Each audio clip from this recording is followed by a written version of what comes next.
Olá, seja muito bem-vindo, seja muito bem-vinda a mais uma sala secreta da termografia. O meu nome é Franciele Demenech, eu sou fisioterapeuta e especialista em termografia.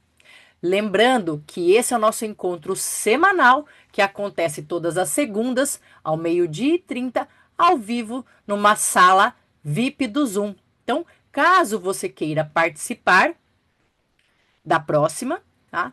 Solicite para entrar no nosso grupo no WhatsApp e ali a gente envia o link para você ter acesso e conseguir acompanhar ao vivo. Mas, caso você não consiga nos acompanhar ao vivo, essa live fica disponível no nosso canal no YouTube, @termosaude, tá? Não esqueça de ativar as notificações e também de nos seguir, que isso nos ajuda, né, a impulsionar o nosso conteúdo para outros profissionais e também para os pacientes, tá bem? Bem, hoje eu trouxe aqui para vocês o tema do meu doutorado, tá? Que foi o quê? O uso da termografia para avaliação do tecido adiposo marrom, tá? Então eu vou trazer aqui um pedacinho do meu doutorado, vou compartilhar a tela com vocês, porque é um tema, vamos dizer assim, um pouco novo, diferente para os profissionais da saúde, né? Quem não trabalha numa parte mais da biologia, enfim, ou essa parte mais metabólica, tá? Pode parecer um tema um pouco distante, mas é uma realidade, tá? Então eu vou compartilhar aqui com vocês a minha tela.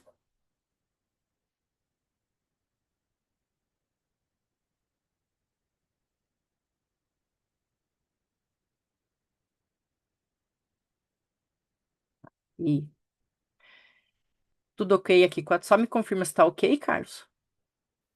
Tá tudo ok. Ótimo. Então vamos lá. Bem, então, conforme eu disse para vocês, né? Hoje o tema da nossa sala secreta é o quê? O uso da termografia para avaliação do tecido adiposo marrom. Mas primeiro a gente vai entender o que é o tecido adiposo, tá? O tecido adiposo, ele é um órgão endócrino dinâmico com papel central na regulação energética e na homeostase, tá?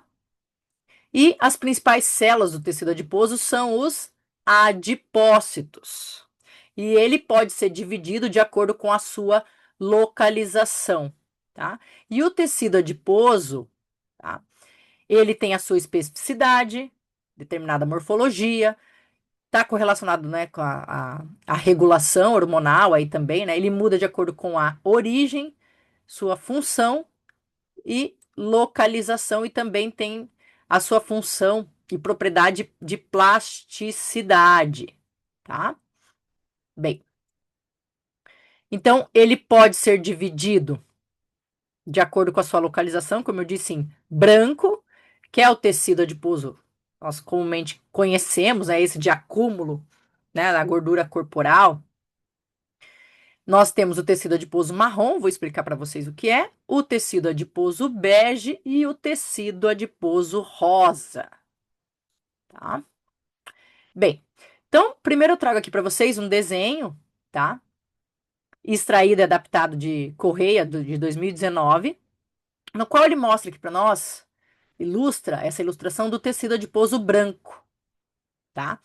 O tecido adiposo branco possui adipócitos esféricos unilocular, ou seja, único aqui, ó, tá? Com pouca mitocôndria e pouca vascularização, tá? E a função do tecido adiposo branco é armazenar energia em uma única gotícula, que ocupa cerca de 80 a 90% desse espaço aqui do citoplasma do adipócito, tá? E além do armazenamento de energia, eles possuem um importante papel endócrino na secreção de adipocinas, que são peptídeos bioativos pré e pró-inflamatórios que se comunicam com outros órgãos, tá? E modulam uma série de vias metabólicas. Eles podem agir de forma autócrina, parácrina e endócrina. Então, lembrando que a principal função aqui do tecido adiposo branco é o armazenamento de energia e ele é um órgão endócrino. E aí nós temos a representação do tecido adiposo marrom, tá? O tecido adiposo marrom, ele armazena energia em gotículas multiloculares. Ó. Vejam que tem inúmeras gotículas, né? Bem diferente do tecido adiposo branco. E ele possui uma grande quantidade de mitocôndrias. É altamente vascularizado e ricamente inervado, tá? As principais funções do tecido adiposo marrom são a manutenção da nossa temperatura corporal e o balanço energético, tá? Através da dissipação de energia na forma de calor pela presença da proteína desacopladora 1, que é chamada de UCP1, tá? E entre esses tecidos nós temos o tecido adiposo bege, tá? Também conhecido como bege ou bright, tá? E ele tem sido descrito na literatura um processo fisiológico de escurecimento do tecido adiposo branco, tá? Conhecido como browning, tá? O amarronzamento também, dando origem ao tecido adiposo bege, bright, e apresenta características mistas entre o tecido adiposo branco, claro, e o tecido adiposo marrom. Então, ele armazena energia e também dissipa calor através da termogênese, tá? E as adipocinas liberadas pelo tecido adiposo marrom e tecido adiposo bege, denominadas de batocinas, que vem aí de bate, que quer dizer marrom, tá? Elas atuam no remodelamento do tecido e nas adaptações de acordo com as necessidades termogênicas. E nós temos também o mais recente descrito, né, na literatura, o tecido adiposo rosa, tá? Que ele se desenvolve durante o período gestacional e de lactação, tá? E a partir de células de gorduras subcutâneas próximas das mamas. E sua principal função é secretar e produzir leite, tá? Esse tecido foi descoberto recentemente, 2019, tá bem? Então, nós temos, aí digo nós mulheres, né? Essa variação aí entre quatro tipos de tecido adiposo, tá? E o desenvolvimento dos adipócitos, ele ocorre por hipertrofia, aumento de tamanho e hiperplasia, que seria a formação de novas células adiposas. Mas o que eu quero chamar a atenção de vocês aqui é a diferença do tecido adiposo branco com o tecido adiposo marrom, tá? Então, a principal função aqui do tecido adiposo marrom, termogênese, ou seja, gasto energético, né? A manutenção da nossa temperatura corporal, e uma das características que faz com que ele tenha essa função é a presença de diversas mitocôndrias aí, ao contrário do tecido adiposo branco. Tudo bem? Bom, e existe uma correlação inversa entre o tecido adiposo branco, é uma correlação inversa do tecido adiposo marrom, desculpa, com a inflamação, e uma correlação direta com a atividade metabólica, ele é o tecido metabólico, tá? Por isso, do aumento do interesse nesse tecido. Eu vou explicar isso para vocês um pouquinho mais para frente, tá? E, bem, eu falei para vocês lá da UCP1, aqui um pouco mais a parte da bioquímica, né, da fisiologia, de como que acontece isso, esse gasto, ou ele gasta, dissipa energia, ou ele armazena. Então, a UCP1, ela vai estar localizada na membrana mitocondrial interna e tem como função catalisar o excesso de prótons durante o ciclo de Krebs, tá? Devolvendo para a matriz o que diminui a síntese de trifosfato de adenosina, que é o ATP, certo? Então, fazendo com que seu padrão celular tenha a capacidade única de alternar entre o armazenamento ou a dissipação de energia. Então, dissipou calor, termogênese. E aí vai depender do estímulo, tá? E, bem, existe, claro, a linhagem genética do tecido adiposo, né? As células adiposas originam-se de células-tronco mesenquimais e essas células passam por diversos processos até se tornarem adipócitos maduros, processo esse chamado de adipogênese, tá? E o rastreamento da linhagem genética demonstra que múltiplos processos estão envolvidos nessa ativação e inibição, tá? E, bem, o que que se diferencia, né, do tecido adiposo marrom aí e do branco é essa linhagem, e do bege é a linhagem genética, então existe uma linhagem específica para o tecido adiposo marrom, tá? E tem a linhagem aqui do pré-adipócito branco e pré-adipócito bege, né? Eles seguem uma mesma linha, tá? E, bem, aqui tem inúmeros também fatores de transcrição, coativadores, co-repressores e moléculas reguladoras desse ciclo celular, tá? Durante a formação das células adiposas, que é a adipogênese. Então, algum desses fatores é o BMP4, tá? O BMP4 aumenta durante a diferenciação de pré-adipócitos e pode exercer efeitos autócrinos e ou parácrinos como uma molécula secretada, tá? Esse efeito aumenta a diferenciação de novos pré-adipócitos e regula preferencialmente fenótipo do bege ou do marrom, tá? Existem outros também, como BMP7, FGF21, né, fator de crescimento fibroblasto 21 e muitos outros, tá? Bem, aqui eu vou explicar um pouquinho sobre a distribuição, né, do tecido adiposo marrom e branco. Então, o tecido adiposo branco ele é dividido em subcutâneo e visceral. O subcutâneo está distribuído por todo o corpo, né, ele serve como um coxim, né, ele envolve e se infiltra por quase toda a região subcutânea. E o tecido adiposo visceral está em órgãos e vísceras, tá? O tecido adiposo bege está infiltrado em depósitos do tecido adiposo branco e os principais depósitos de tecido adiposo marrom, tanto em crianças quanto em adultos, estão localizados principalmente na região supraclavicular, tá? Na região cervical, nós temos aqui, na região axilar, mediastinal, paraespinhal e abdominal, tá? Mas a principal localização é a região supraclavicular, é aqui onde eu estou passando o cursor, tá? E, bem, para o tecido adiposo marrom, né, a exposição ao frio e alterações no status nutricional são os principais estímulos para a ativação dos adipócitos marrons, tá? E o aumento, assim, do gasto energético, a termogênese. Tá? A ativação dos adipócitos marrons, eles estão sob o controle do hipotálamo, que vai estimular a liberação de noradrenalina. Então, essa estimulação simpática desencadeia a sinalização de ativadores, tanto local quanto sistêmicos, tá? Com consequente proliferação aí dessas células, tá? Então, aqui, por exemplo, então, houve o estímulo frio, né? Ou status nutricional, que são os principais estímulos aí para ativação do tecido adiposo marrom, tá?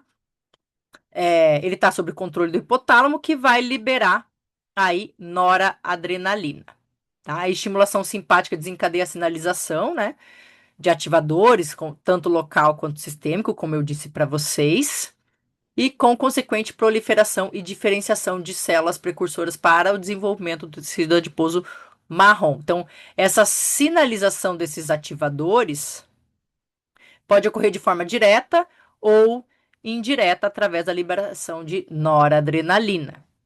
Essa noradrenalina vai se ligar nos receptores beta-3 adrenérgicos. A ativação desse receptor beta-3 adrenérgico resulta em uma cascata, né, de sinalização intracelular aqui, ativa adenilciclase, MPC, PKA, enfim, tá? Não vou me estender nessa cascata, certo? Mas que essa ativação do receptor beta-3 adrenérgico vai resultar nessa cascata, tá? Mediada por segundo mensageiro, como essas que eu citei para vocês. E a PKA é uma quinase-chave que pode agir de forma direta ou indireta para a regulação de processo de liberação dos ácidos graxos, tá? E a ativação crônica do tecido adiposo marrom estimula o aumento na expressão desses genes termogênicos e mitocondriais, tá? Bem, essas vezes que até que eu tô falando um pouco de grego, né? Mas vamos lá. Vamos à parte do o que que é usado hoje como padrão ouro para avaliação do tecido adiposo marrom? É usado o PET-CT, que é a tomografia de emissão de pósitrons, acoplada à tomografia computadorizada, tá? Ela é considerada o padrão ouro. Então vejam que ao realizar esse exame, né, nós temos aqui a identificação do quê? Do BAT, do tecido adiposo marrom, bem nessa região supraclavicular. Aqui um um exemplo, tá? De um PET-CT para identificação de tecido adiposo marrom, tá? E, no entanto, essa técnica tem algumas limitações, claro, que é a exposição à radiação, o alto custo e a duração do procedimento, tá?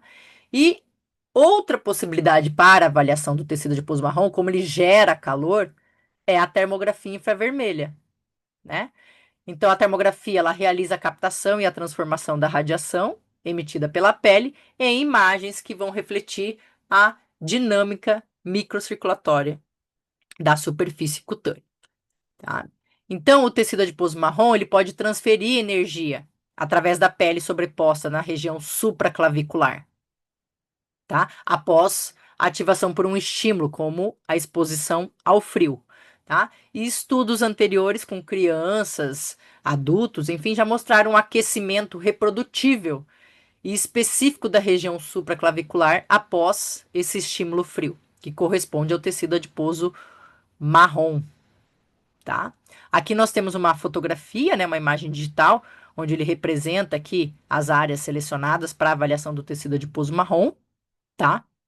Aqui na sequência, a imagem B e C são as imagens térmicas, claro, do mesmo indivíduo, né?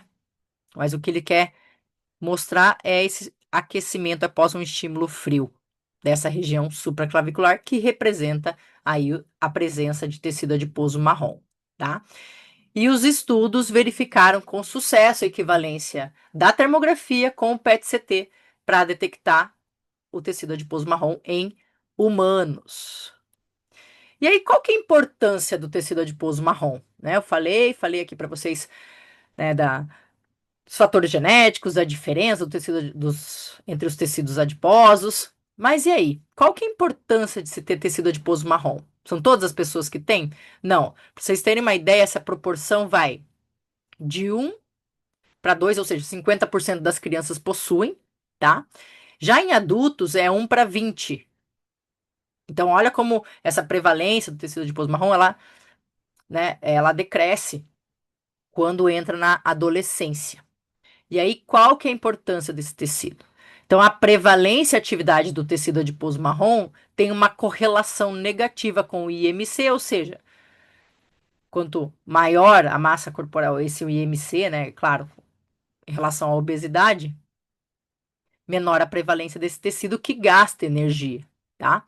Então, uma correlação inversa com a adiposidade, com o estado glicêmico, né, com os índices glicêmicos e com as temperaturas externas. E teve uma revisão com mais de 10 mil participantes, que foi publicado, foi realizado no Canadá, enfim. Então, eles viram qual que era a importância de ter tecido adiposo marrom. Então, eles já viram que tem a prevalência, né, do tecido adiposo marrom está correlacionado com menor é, estado glicêmico, índice glicêmico, e também menor risco de ter aterosclerose. Tá? Então, ou seja, se torna um adulto, quem tem, se torna um indivíduo mais saudável. Por quê? Porque você tem esse tecido metabolicamente ativo, tá? E a ativação durante a infância e adolescência está associada a menores ganhos de massa corporal total e adiposidade, tá? Bem, aqui, só para depois eu poder explicar um pouquinho também essa correlação do que foi um dos trabalhos aí do meu doutorado, nós temos diversos ativadores séricos que vão influenciar no metabolismo dos adipócitos, tá? Como, por exemplo, os hormônios tiroidianos, nós temos interleucina 6, a irisina, que foi um dos peptídeos que eu estudei no doutorado, fiz já o mestrado com a irisina, continuei essa linha no doutorado, tá? Nós temos aí a irisina, nós temos os peptídeos natriuréticos, BMP, tá? Nós temos FGF21, conforme eu disse para vocês, ácidos biliares, enfim, noradrenalina. Então, tudo isso, né, nós temos diversos ativadores aqui para o tecido adiposo marrom, tá? Bem, o BMP4, ele regula a diferenciação das células precursoras adipogênicas, né? Existem também os receptores aí, tireoide, pele, tecido adiposo e trato digestivo, enfim. E o FGF21, também é importante, possui múltiplas funções biológicas, né? Lipólise através da absorção de glicose, independente de insulina, auxilia no catabolismo de lipoproteína, a diferenciação entre os adipócitos, né? E está presente em fígado, músculo, no músculo esquelético, nos tecidos adiposo e no pâncreas, tá? E, bem, como é que aconteceu isso, né? Qual que foi essa relação da irisina com o tecido adiposo marrom? Então, a irisina, ela foi descoberta por um grupo de pesquisadores em 2012. E lá em 2012, ela foi descrita como uma nova miocina. Miocina é uma citocina, né, e outros peptídeos com efeitos endócrinos, que são produzidas e secretadas pelo músculo. E aí ela foi chamada de irisina devido à deusa grega Íris, que quer dizer mensageira, pois esses autores acreditavam que a sua principal função seria realizar a comunicação entre o músculo e o tecido adiposo, tá? E que o exercício seria o principal estímulo para a sua secreção, tá? A secreção. Hoje a gente sabe, né, que a irisina é uma adipomiocina, né, com função autócrina, parácrina e endócrina, e ela está correlacionada com a melhora da homeostase metabólica, tá?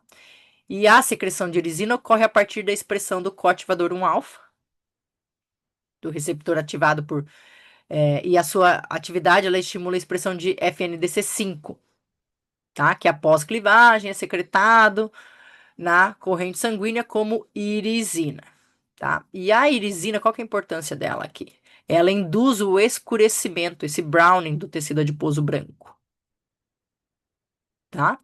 E aí resulta na dissipação de energia, com consequente impacto metabólico, certo?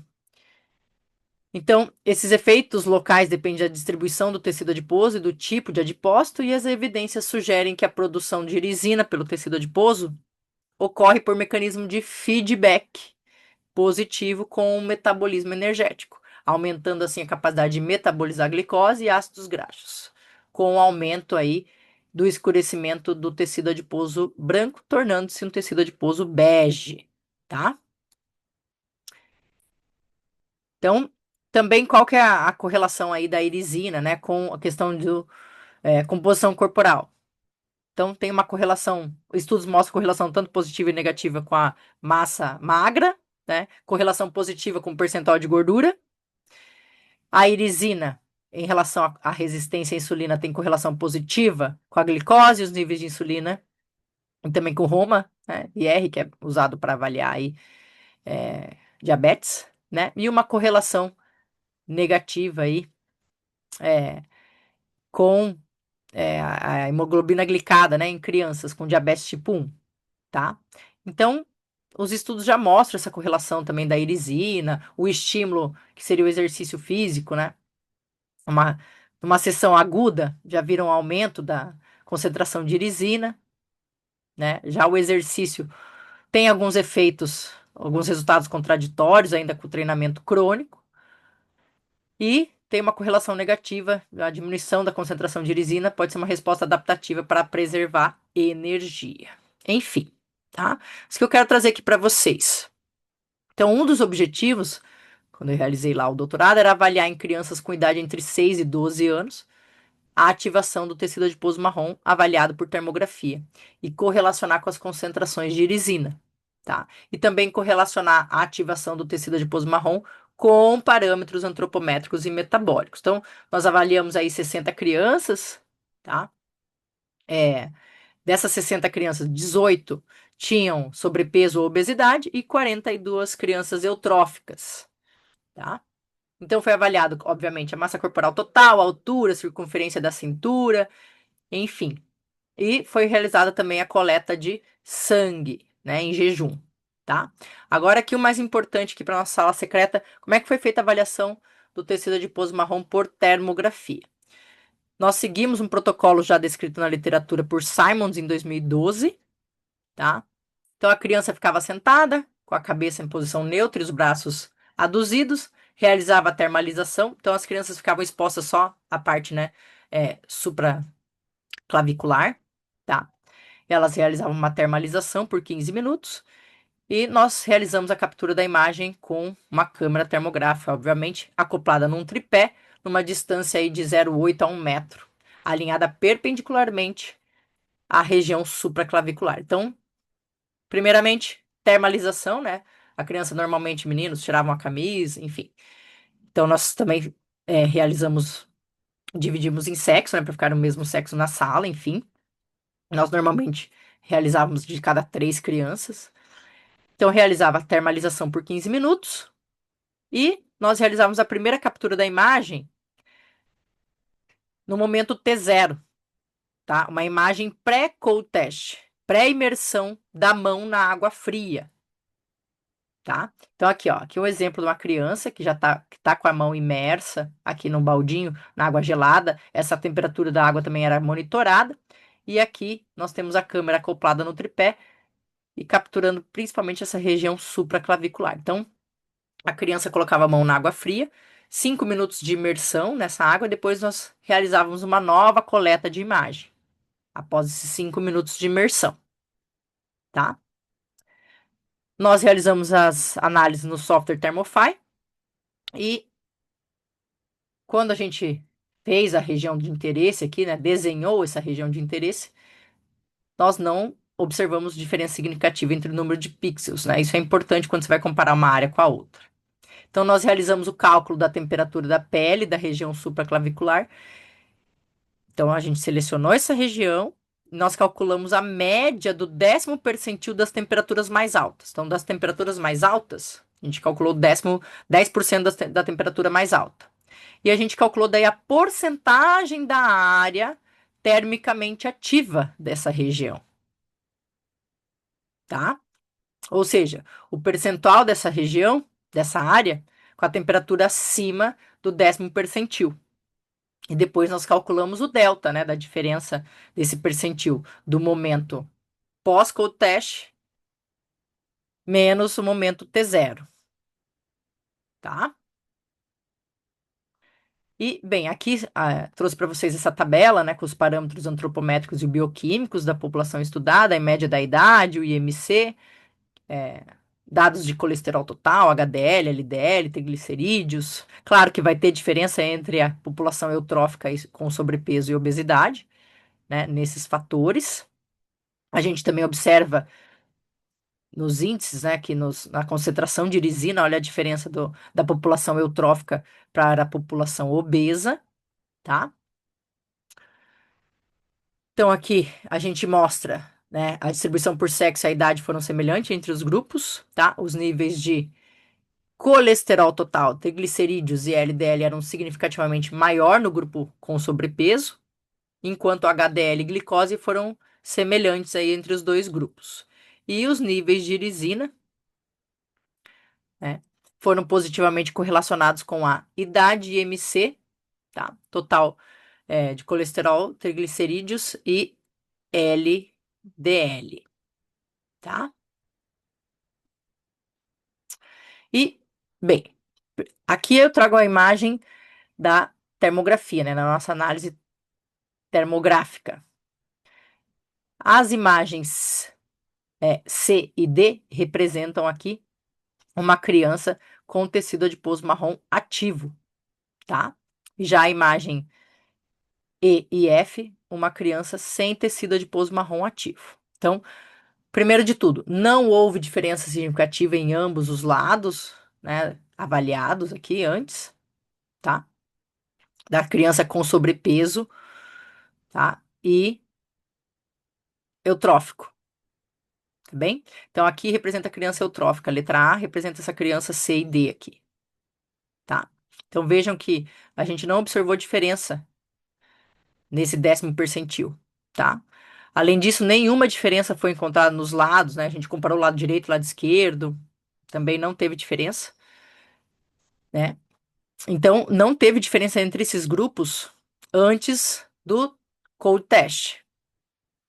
E aí, o que que a gente verificou? Verificamos que o percentual da área da região supraclavicular, termicamente ativa, né, de ambos os lados foram negativamente correlacionados com o IMC, com irisina e triglicérides.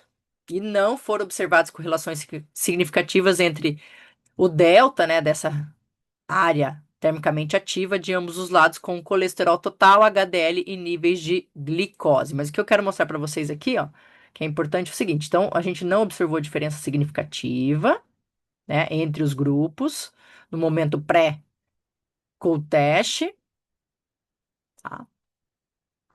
E, obviamente, nós verificamos uma diferença significativa nessa área termicamente ativa que representa o tecido adiposo marrom, tá? Então, aqui nós temos o grupo representado pela cor azul, nós temos o grupo eutrófico e no verde o grupo com sobrepeso, tem menor ativação desse tecido adiposo, tá? Então, há evidências que o tecido adiposo marrom tem relação com o balanço energético, funções metabólicas e proteção contra o desenvolvimento da obesidade. Por isso que os estudos focam tanto em manter esse tecido adiposo marrom ativo ao longo da vida, tá? E o tecido adiposo marrom tem uma correlação negativa com o IMC, ou seja, com a obesidade, tá? Com a circunferência da cintura, com a irisina e triglicerídeos. Foi isso que nós observamos no, nesse estudo, tá? E aí, como conclusão de um dos nossos estudos do doutorado, foi que o tecido adiposo marrom ativo apresentou correlação negativa com o IMC, ou seja, crianças eutróficas apresentam o tecido adiposo marrom, né? Tem uma correlação negativa com a circunferência da cintura, triglicerídeos, LDL e as concentrações de irisina, tá? E as concentrações de irisina circulante e a atividade do tecido adiposo marrom em crianças parecem ter papéis opostos, sugerindo que a irisina seja secretada como uma resposta adaptativa ou como um mecanismo compensatório de acordo com o estado metabólico dessa criança. Tá bem? Bom, pessoal, eu sei que esse tema é um pouquinho mais, vamos dizer assim, pesado, né? Porque a gente fala aí da biologia, fisiologia, enfim, de um tecido que a gente não está muito habituado a ouvir sobre o tecido adiposo marrom, mas essas questões metabólicas sempre vão ter o seu destaque, né? Porque também o nosso organismo ele é muito, vamos dizer, é uma máquina muito inteligente, né? Se eu tenho um tecido que ele gasta mais energia, então quais são as compensações que isso pode gerar em relação também a percentual de massa muscular, massa magra, enfim. Mas o que é mais importante aqui dessa sala secreta é vocês entenderem que é possível avaliar o tecido adiposo marrom através da termografia, através de um teste específico com o estímulo frio, tá? E que existe, claro, essa correlação aí da presença do tecido adiposo marrom com o quê? Com um estado metabólico mais saudável, tá bem? Então, deixo aqui para perguntas. Sei que é um tema um pouco mais pesado, tá? Deixo aqui para perguntas. E, caso não tenhamos dúvidas, refaço o convite para vocês para participarem do nosso congresso, Congresso Thermo Connection, 4 de outubro, ao vivo, online. Se você não conseguir nos acompanhar nesse dia, não se preocupe, porque as palestras ficarão gravadas e disponíveis por um determinado tempo. Então você pode assistir quantas vezes você quiser, de onde e quando quiser, tá? For viável para você. Então é isso. Agradeço aqui a presença de todos e nos vemos até a nossa próxima sala secreta. Até breve.